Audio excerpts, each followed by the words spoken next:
Hi, my name is Celestina and I'm a student of La Trobe University, and today I will be talking about interactions of excitable tissues. Gamma-aminobutyric acid, or GABA, is an important central nervous system neurotransmitter. It is primarily responsible for the inhibitory action, and it does this via suppression of a synaptic transmission. More specifically, the mechanism that it uses is as follows. Firstly, the GABA neurotransmitter is synthesized in a presynaptic neuron, and it sits within a vesicle at the axon terminal ready to be released. When the action potential reaches the axon terminal, it causes an influx of calcium ions. This change causes the vesicle containing GABA to exit via exocytosis into the synaptic cleft. The GABA then binds with either a GABA A or a GABA B receptor on the postsynaptic neuron. Binding with a GABA A receptor causes an influx of chlorine ions, which hyperpolarizes the cell, inhibiting the formation of an action potential. Alternatively, if GABA binds with a GABA B receptor, it has an increase in potassium influx and decreases calcium movement, and that is what causes the hyperpolarization, which inhibits the action potential. So Valium is a benzodiazepine, which is an agonist for GABA, which essentially means it enhances its inhibitory action, and that is often why it's prescribed to patients with anxiety, panic disorders, and OCD, as it calms neural activity. So when Valium is taken with alcohol, due to their agonist action with GABA, the Valium will actually enhance the action of alcohol, and that's going to cause neural inability, such as cognitive impairment, motor incoordination. It at times can also cause accidental suicide due to the combined actions of these two products at inhibiting neural transmissions.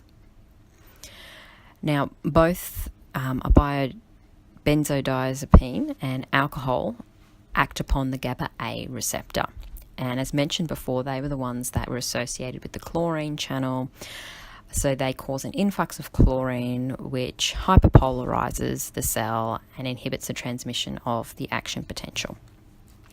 So as you can imagine, if you've got a lot of that happening, it would be easy to overdose on it. So these chlorine channels, they can also be found in a skeletal muscle cell, which is another form of excitatory tissue. The specific chloride channel is the CLC1, and it is a voltage-activated channel. To enable a muscle contraction, action potentials are being transmitted along a sacrolemma of the skeletal muscle. During this period, the chlorine channels on the sacrolemma and the T tubules are inhibited. However, after prolonged activity, these voltage-gated channels open, which allows the chloride movement, which reduces the excitability of the muscle fiber. Reducing that excitability also will inhibit the contraction,